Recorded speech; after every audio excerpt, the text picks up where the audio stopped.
আরো একটি ঘটনা আপনাদের শোনাচ্ছি। আশা করছি এই ঘটনাটি আপনাদের ভালো লাগবে এবং ঘটনাটি যেভাবে লেখা আছে সেভাবেই পড়ছি। আসসালামু আলাইকুম রাসেল ভাই এবং প্রিয় শ্রোতা, আশা করি আপনারা সবাই ভালো আছেন এবং সুস্থ আছেন। আমি মোস্তফা আলম রোমান, আমার বাসা রাজশাহীতে। বর্তমানে আমি ভূত.com-এর একজন মডারেটর হিসেবে নিয়োজিত রয়েছি। আপনারা যারা প্রতি সপ্তাহে আমাদের কাছে ব্ল্যাক ম্যাজিকের ঘটনা শুনতে মেসেজ পাঠান, তাদের কাছে আজকের এই ঘটনাটি হয়তো একটি আদর্শ স্থান পেতে পারে। যা হোক, কিছুদিন আগে রাসেল ভাই আমাদেরকে দায়িত্ব দিয়েছিলেন অলৌকিক ক্ষমতার অধিকারী মানুষদের খুঁজে বের করার জন্য এবং যারা এই ধরনের অলৌকিক ক্ষমতা মানুষ দ্বারা ক্ষতির সম্মুখীন হয়েছেন বা সাহায্য পেয়েছেন তাদের খুঁজে বের করার জন্য। এই দায়িত্ব পালন করতে গিয়ে এমন কিছু মানুষের সাথে পরিচয় হয় যাদের ব্যাপারে লিখে প্রকাশ করা বা বলে বোঝানো খুবই কষ্টকর। আমি একজন ব্ল্যাক ম্যাজিশিয়ানের খোঁজ পেয়েছি যার সাথে রাসেল ভাইয়ের ফোনালাপ হয়েছে এবং তিনি কোনো এক সময় আমাদের স্টুডিওতে এসে তার জীবনের বিভীষিকাময় অধ্যায়ের কথা শেয়ার করবেন বলে আশ্বাস দিয়েছেন। যা হোক, আজকে আমি আমার একজন আপুর ঘটনা শেয়ার করব। আমার দৃঢ় বিশ্বাস এই ঘটনা শোনার পর আপনাদের মাঝে একটি মিশ্র অনুভূতি কাজ করবে। ঘটনাটি যেমন ভয়ঙ্কর, নির্মম, ঠিক তেমনি একজন মানুষের জীবন নিয়ে ছেলে খেলা বলে মনে হবে আপনাদের কাছে। আমি গত মার্চ মাসের 28 তারিখে আমার এক ছোট ভাই সৈয়দ মুরসালাত হোসেন ওহির কাছ থেকে সেই আপুর খোঁজ পাই। শুরুর দিকে আপু আমাদের সাথে কোনোভাবেই যোগাযোগ করতে চাচ্ছিলেন না এবং লাইভে তো কোনোভাবেই আসতে রাজি নন, কারণ তার স্বামী ভূত FM-এর একজন নিয়মিত লিসেনার ছিলেন। তার সন্দেহ তিনি এখনো আমাদের সাথে যুক্ত আছেন। পরবর্তীতে পরিচয় গোপন রেখে ঘটনা প্রচারের শর্তে তিনি আমাদের কাছে ঘটনা শেয়ার করতে রাজি হন। প্রায় 3.5 ঘন্টা যাবৎ তার সাথে আমার ফোনে কথা হয়। তার ঘটনা শুনতে শুনতে আমার যেমন প্রচন্ড ভয় লেগেছে, প্রচন্ড রাগ হয়েছে, ঠিক তেমনি প্রচন্ড কষ্ট পেয়েছি। শেষ মুহূর্তে বলা যায় তার জীবনের বর্তমান অবস্থা আমার চোখে পানি আনতে বাধ্য করেছে। আপু তার ঘটনাটি মাঝখান থেকে শুরু করেছিলেন। আমি তার মতো করেই ঘটনাটি তুলে ধরার চেষ্টা করছি। এতে ঘটনার শেষের দিক আপনাদের জন্য একটি টুইস্ট থাকবে। ঘটনাটি অনেক বড়, তাই দয়া করে খুব মনোযোগ দিয়ে শুনবেন, কারণ এই ঘটনার সাথে আরেকটা ঘটনা ওতপ্রোতভাবে জড়িত। এবার চলে যাচ্ছি ঘটনায়।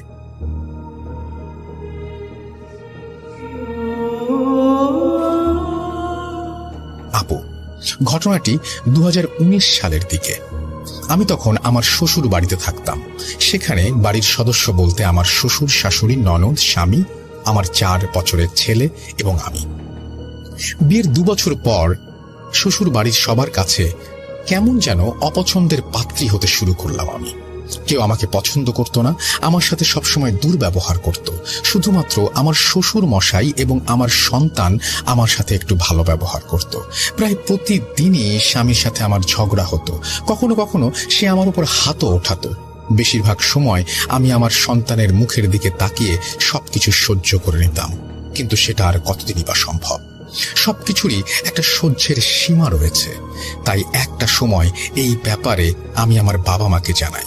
আমার বাবা এর আগে 2-1 বার এই ধরনের ছোটখাটো ঝামেলা মিটমাট করে দিয়ে গিয়েছেন। তবে গায়ে হাত তোলার পরিমাণ দিন দিন বেড়ে যাবার কারণে তিনি আমার শ্বশুর বাড়িতে এসে সেইবার প্রচন্ড রাগারাগি করেন, সবাইকে কঠোর কথা শুনিয়ে যান।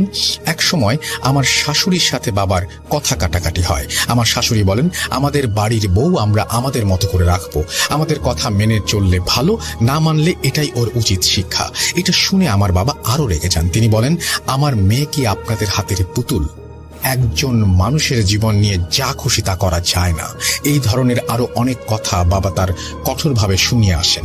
শেষ মুহূর্তে আমার শাশুড়ি কোনো কথা খুঁজে না পেয়ে বলেন, দেখুন, শুধু আপনার মেয়েকে না, আপনাদের সবাইকে কিভাবে হাতের পুতুল বানাতে হয় তা আমি দেখিয়ে ছাড়ব।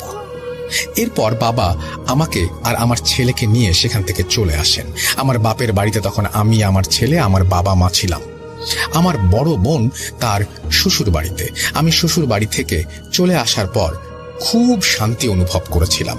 রোজকার ঝগড়া, মারামারি, হাতাহাতি থেকে একটু নিস্তার পেয়েছি, কিন্তু এই শান্তি বেশি দিন স্থায়ী হলো না।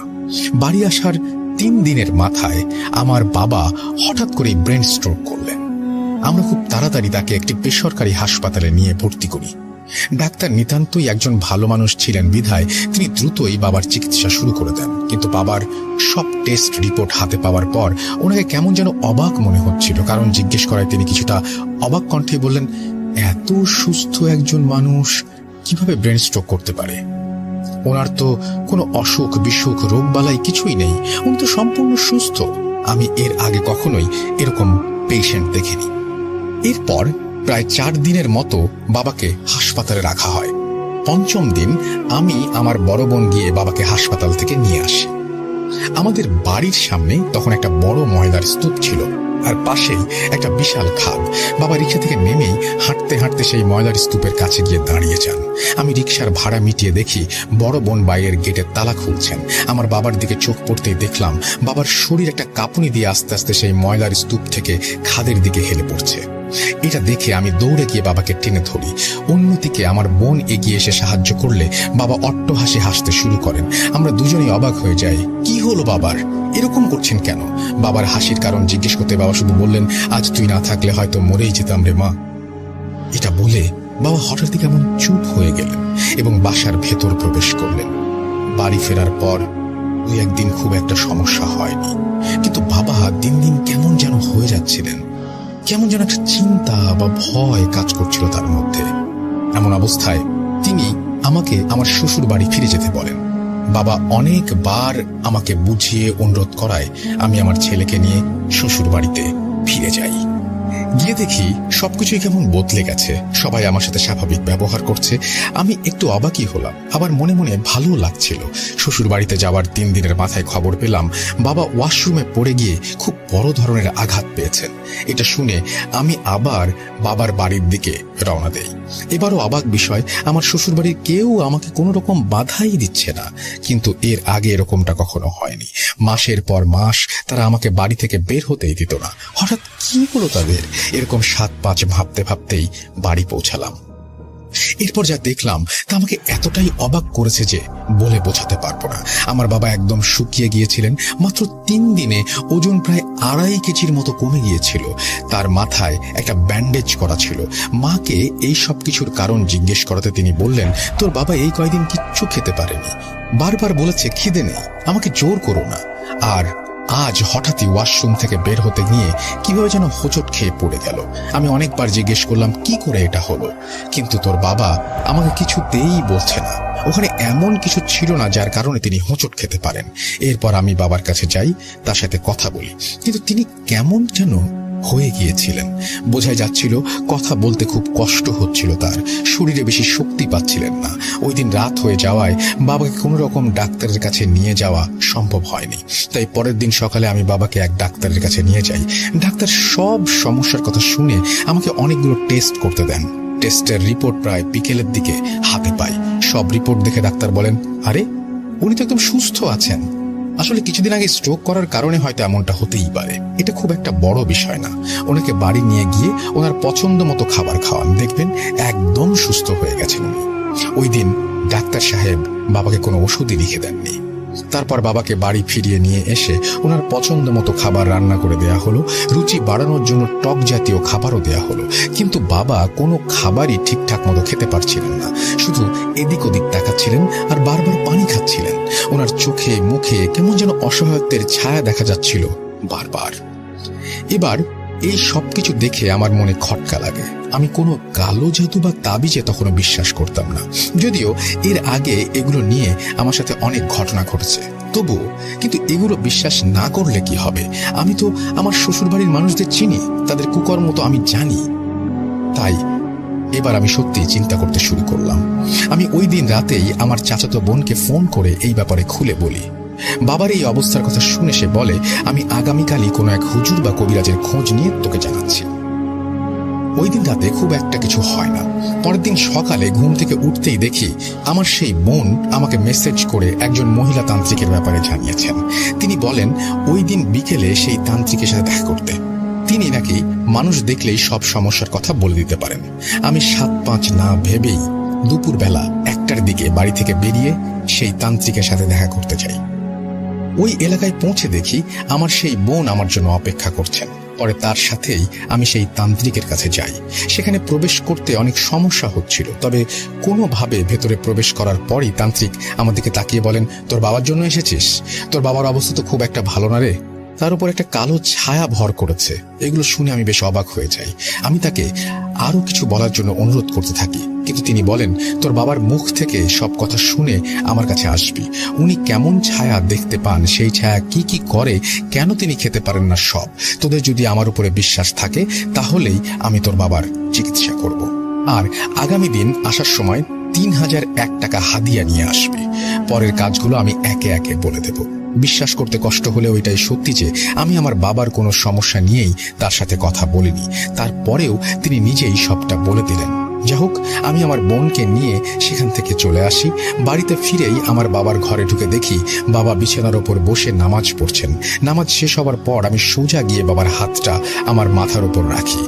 বাবা, আজকে এই মুহূর্তে তোমাকে যা যা জিজ্ঞেস করব, দয়া করে সত্যি কথা বলবে তুমি আমাকে। তুমি এখন অজু অবস্থায় আছো, আর এই হলো আমার মাথার দিব্যি। বাবা এটা শুনে হাউমাউ করে কাঁদতে শুরু করলেন। তিনি বুঝতে পেরেছিলেন যে আমি তাকে কি জিজ্ঞেস করতে চাচ্ছি। আমি কিছু বলার আগেই বাবা বললেন, হ্যাঁ রে মা, এই কয়দিন খুব কষ্টে আছি, কিচ্ছু ভাল লাগছে না, খুব ভয় ভয় লাগছে। আমি বাবাকে জিজ্ঞেস করলাম, বাবা তুমি ঠিক কি কি দেখতে পাও বলো তো? তুমি কেন খেতে চাও না? এমন করছো কেন? বাবা বললেন, ওই যে ও আমাকে খেতে দেয় না, সবসময় আমার চারপাশে ঘুরঘুর করে, রাত হলে তো ঘুমোতে দেয় না, আমার ভয় করে। আমি বাবাকে জিজ্ঞেস করলাম, ও মানে তুমি কার কথা বলছো, কি দেখছো তুমি? বাবা বলেন, কালো একটা ছায়া সবসময় আমাকে মারতে চায়, আমার খাবার কেড়ে নিতে চায়, আমাকে খেতে দেয় না। এমনকি ওই দিন যে ময়লার স্তূপের ভেতরে পড়ে যেতে দিয়েছিলাম, সেটাও ওরই কাজ ছিল। ও আমাকে ধাক্কা দিয়ে ফেলে দিতে চেয়েছিল। আর সেদিন যে ওয়াশরুমের ভেতর থেকে বেরোতে গিয়ে পড়ে গেলাম, সেটাও ওরই কাজ। ও আমাকে সজোরে ধাক্কা দিয়ে ফেলে দিয়েছিল, মারতে চেয়েছিল আমাকে। আমি সবসময় ওকে আমার আশেপাশে অনুভব করি। তোরা ভয় পাবি জন্য আমি তোদের কাউকে জানাইনি। এরপর আমি বাবাকে সেই মহিলা তান্ত্রিকের ব্যাপারে বলি, এবং এটাও বলি যে তুমি যদি আমার উপর বিশ্বাস রাখতে পারো তাহলে তিনি তোমার চিকিৎসা করবেন। বাঁচার তাগিদে সেই তান্ত্রিকের কাছে চিকিৎসা নেয়ার জন্য বাবা রাজি হন। আমি পরের দিন সকালেই সেই তান্ত্রিকের কাছে গিয়ে উপস্থিত হই এবং হাদিয়া স্বরূপ তাকে 3001 টাকা দেই। এরপর একে একে আমাকে সব চিকিৎসার নিয়ম তিনি বলতে শুরু করেন। তিনি প্রথমে 1 বোতল সরিষার তেলে কি যেন একটা মন্ত্র পড়ে ফুঁ দিয়ে সেটা আমার হাতে দেন এবং বলেন, প্রতিদিন গোসলের পর তোর বাবার মাথা থেকে পা অবধি এই তেলটি মালিশ করে দিবি। বাড়ি যাওয়ার পথে 1.25 গজ কাপড়, সরিষার দানা এবং গজাল পরা নিয়ে ঢুকবি। আজ রাত 12:05 থেকে 12:10 মধ্যে তুই তোর বাড়ির মাঝখানে একটা মোমবাতি জ্বালাবি এবং 1.25 গজ কাপড় ছিঁড়ে তার ভেতর সরিষা দানা দিয়ে তোর বাড়ির চারপাশে পুঁতে দিবি। আর এই সময় তোর মাকে বলবি যেন তোর বাবার শরীরে পুরো সরিষার তেলটি মালিশ করতে থাকে। আর হ্যাঁ, সবচেয়ে গুরুত্বপূর্ণ বিষয়, তুই যখন এই কাজটি করবি তখন নানা রকম বাধা আসবে। হতে পারে তোর মায়ের হাত কেটে গেল, বড় বোনের গেটের সামনে এসে চিল্লাচিল্লি করছে, বাঁচাও বাঁচাও। তুই কোনো দিকে কান বা নজর দিবি না। তুই যদি এই কাজ করার সময় অন্য কারো কথা শুনিস বা সাড়া দিস তাহলে হয়তো তোর বাবাকে বাঁচাতে পারবো না আমি। আর হ্যাঁ, সময়টা কিন্তু ঠিক রাত 12:05 থেকে 12:10।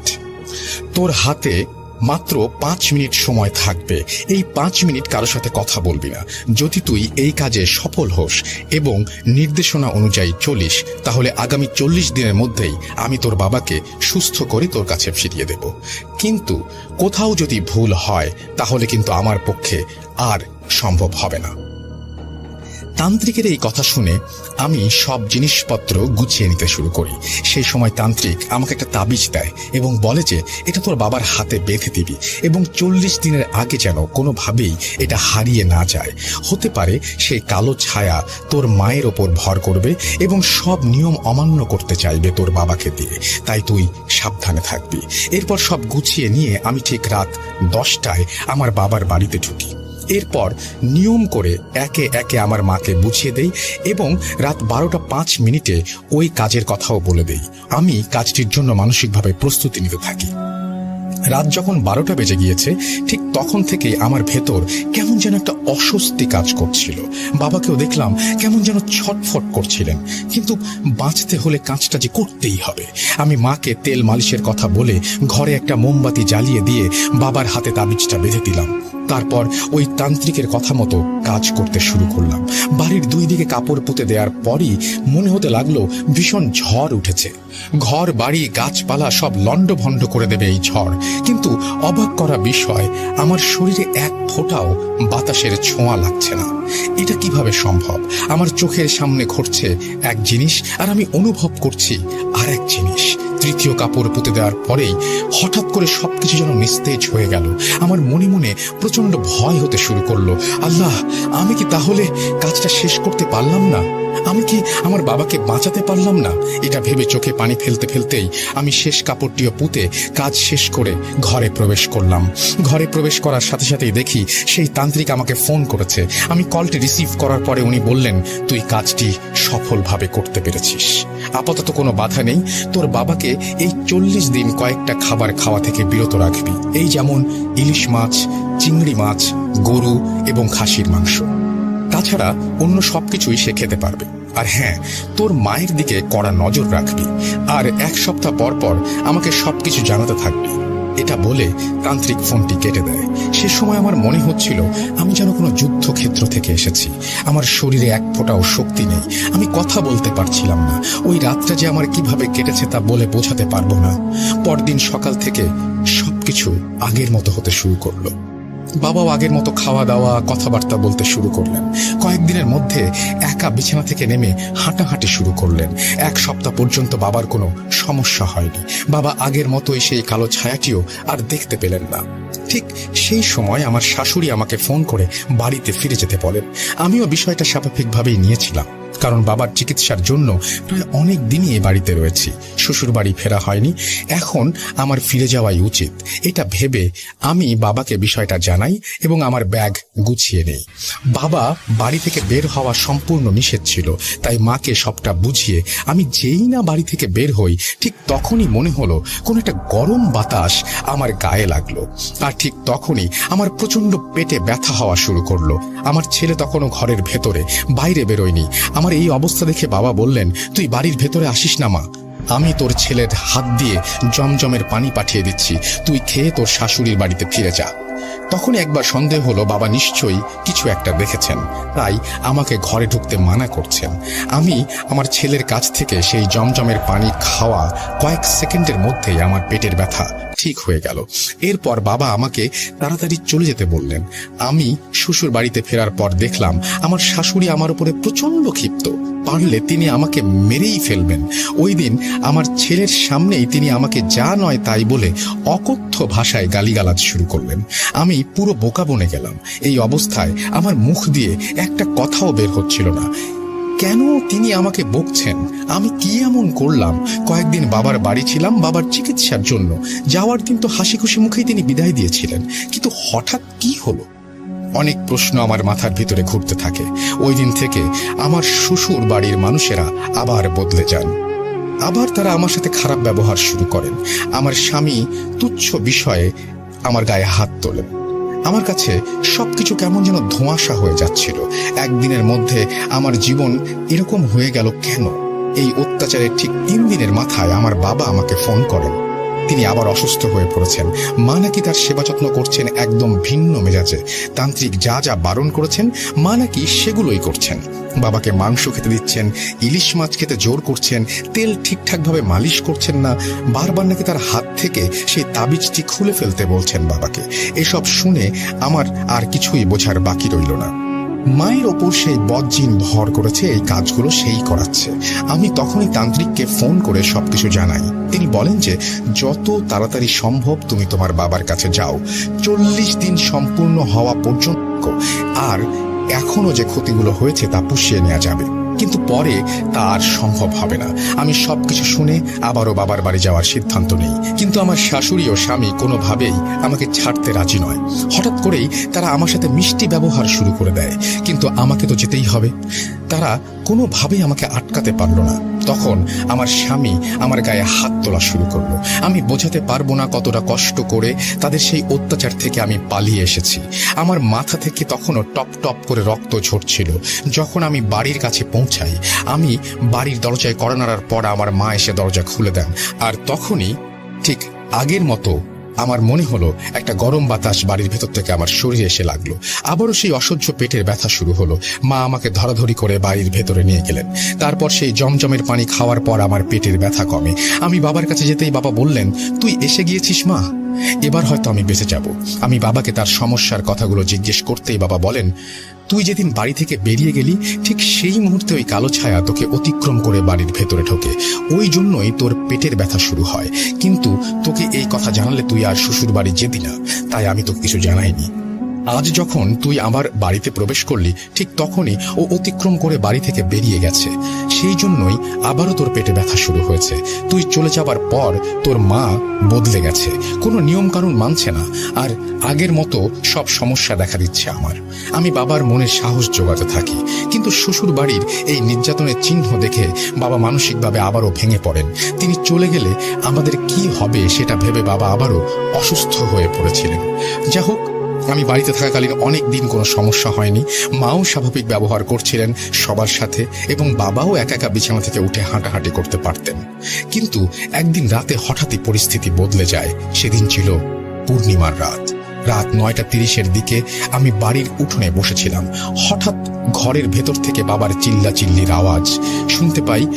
ঘরের ভেতরে যেতেই বাবা মায়ের সাথে তুমুল ঝগড়া শুরু করেছেন। কারণ জিজ্ঞেস করলে বাবা বললেন, আজ দুপুরে তেল মালিশ করতে ভুলে যাওয়ায় তোর মা এখন তেল মালিশ করে দিচ্ছে, কিন্তু বারবার আমার হাত থেকে তাবিজটি খুলে নিতে চাচ্ছে।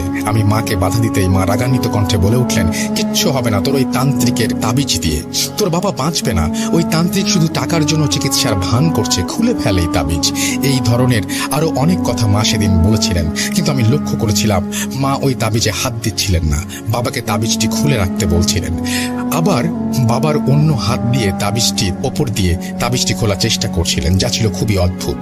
একদিন আমাদের বাড়িতে আমার ছোট চাচা আসেন বাবাকে তার বাড়িতে নিয়ে যেতে। অসুস্থতার কারণে বাবা অনেক দিন চাচার বাড়িতে যান না। পারিবারিক সূত্রে চাচার পাশের ফ্ল্যাটটি বাবার পাওনা থাকায় বাবা বলেন তিনি ওই বাড়িতে গিয়ে উঠবেন। বাবাকে অনেকবার বোঝানো হলো যে তোমার চিকিৎসা চলছে, এখনো শেষ হয়নি, তাই এখন যাওয়াটা ঠিক হবে না। কিন্তু বাবা কোনো কথাই শুনলেন না। তিনি বললেন, এটাই আমার শেষ ইচ্ছা, মৃত্যুর আগে আমি কয়েকটা দিন ওই বাড়িতে থেকে যেতে চাই। জানি না বাবা ওই দিন হঠাৎই মরে যাবার কথা কেন বললেন। তিনি কি আগে থেকে কিছু আন্দাজ করতে পেরেছিলেন? যা হোক, আমরা এক সপ্তাহের মধ্যে সবকিছু গুছিয়ে নিয়ে নতুন বাড়িতে উঠি। নতুন বাড়িতে গোছগাছ করার সময় মা হঠাৎই বেরিয়ে গেলেন। আমি অনেকবার ডাকলাম, কিন্তু তিনি কোনো সাড়া না দিয়ে কোথায় যেন চলে গেলেন। ওই দিন রাতে বাবা প্রচন্ডভাবে অসুস্থ বোধ করছিলেন। ডাক্তার ডাকা হয়, কিন্তু কোনো কাজ হয় না। এরপর হঠাৎ মা বলে ওঠেন, আরে তোর বাবার হাতের তাবিজটা কোথায়? এটা শুনে বাবার অসুস্থতার কারণ বুঝতে আমার আর বাকি রইল না। আমি তৎক্ষণাৎ সেই তান্ত্রিককে ফোন করিয়ে সব কথা খুলে বলি। তান্ত্রিক আমাকে ঘর বন্ধের ব্যাপারে জিজ্ঞেস করেন, কিন্তু কিসের ঘর বন্ধ? আমি আসলে ভুলেই গিয়েছিলাম ওই সরিষা দানা আর সোজা গজ কাপড়ের কথা। আমি তো পুরনো বাড়ি থেকে সেগুলো তুলে আনতেই ভুলে গেছি। এটা তান্ত্রিককে জানানোর পর সে ফোনটা কেটে দিল। এরপর আমি অনেকবার ফোন করেছি, কিন্তু সে আর আমার ফোন ধরেনি। আমি মাকে জিজ্ঞেস করি, তুমি সবকিছু গুছিয়ে নিয়ে আসলে, ঘর থেকে ঘর বন্ধের জিনিসগুলো কোথায়, আর তাবিজটা কিভাবে হারালে? এটা শুনে মা একটু মুচকি হেসে বললেন, কি জানি, হয়তো আমি আজ দুপুরেই হারিয়ে ফেলেছি। এরপর আর বোঝার বাকি রইল না যে মায়ের ওপর আছর করা হয়েছে। মা এখন নিজের ঘরের মধ্যে নেই। ঠিক তখনই তান্ত্রিক মহিলাটি আমাকে ফোন করেন এবং বলেন, তোর গাফলতির কারণেই তোর বাবাকে হারাতে হলো। ওই তাবিজ এবং ঘর বন্ধের জিনিস তোর মাকে দিয়ে কোথাও ফেলে দেওয়া হয়েছে। আমার পক্ষে আর কোনো কিছুই করা সম্ভব নয়। এটা আমি চিকিৎসার প্রথম দিনই তোকে বলেছিলাম। আমাকে আর ফোন করিস না, আর তোর বাবার শেষ ইচ্ছাগুলো পারলে পূরণ করিস। এটাই ছিল তান্ত্রিকের সাথে আমার শেষ কথা। এরপর মা সুস্থ হয়ে ওঠেন এবং বাবার জন্য চিন্তিত হয়ে বাবার সেবা যত্ন শুরু করেন। কিন্তু বাবা দিন দিন আরো অসুস্থ হতে শুরু করেন। এমন অবস্থা হলো যে বাবা আর উঠে বসতে পারেন না, পরিষ্কারভাবে কথা বলতে পারেন না। আমি আমার ছোট চাচাকে সব কথা খুলে বললে তিনি একজন হুজুর নিয়ে আসেন। হুজুর বাড়িতে ঢুকে বললেন, ওরা তোমার বাবাকে না নিয়ে তোমাকে ছাড়বে না। তোমরা অনেক দেরি করে ফেলেছ, আর হয়তো তোমার বাবাকে বাঁচানো সম্ভব নয়। আমি হুজুরের হাতে পায়ে ধরি বাবাকে বাঁচানোর জন্য, অনেক কাকুতি মিনতি করি। আমার মিনতিতে শেষ উপায় হিসেবে হুজুর বলেন, আমি একটা চেষ্টা করে দেখতে পারি, কিন্তু সেই দিন আমি চেষ্টা করব যেদিন তোমার বাবা স্পষ্ট করে কথা বলতে পারবেন। যদি উনি স্পষ্ট করে শুধু পুরো নামটাও বলতে পারেন তাহলেই হবে। তাই শেষ সময়ে ভালোভাবে বাবার সাথে সময়টা কাটাও, তার পছন্দের খাবার খাওয়াও। খুব একটা বেশি দিন বোধহয় তিনি তোমাদের সাথে নেই। আমি ওই দিন হুজুরকে জিজ্ঞেস করলাম কে এবং কেন এই কালো জাদু করেছে আমার বাবার উপর। তিনি শুধু একটা কথা বলে সেখান থেকে চলে গেলেন, তোমার শাশুড়ি। আমি মনে মনে এটাই সন্দেহ করেছিলাম, কিন্তু এমন করুণ পরিণতি হবে আমার বাবার তা কখনো ভাবিনি। এরপর বাবা অনেক চেষ্টা করেছেন স্পষ্টভাবে কথা বলার, কিন্তু সফল হননি। তিনি বারবারই বলছিলেন, তোরা আমাকে ঢাকা নিয়ে যা, ঢাকার ডাক্তার আমাকে চিকিৎসা করলেই আমি সুস্থ হয়ে যাব। কিন্তু সেটা আর সম্ভব হলো না। কয়েকদিন পর ঠিক ফজরের আগ মুহূর্তে বাবা এই পৃথিবীর মায়া ত্যাগ করে আমাদের সবাইকে ছেড়ে চলে যান।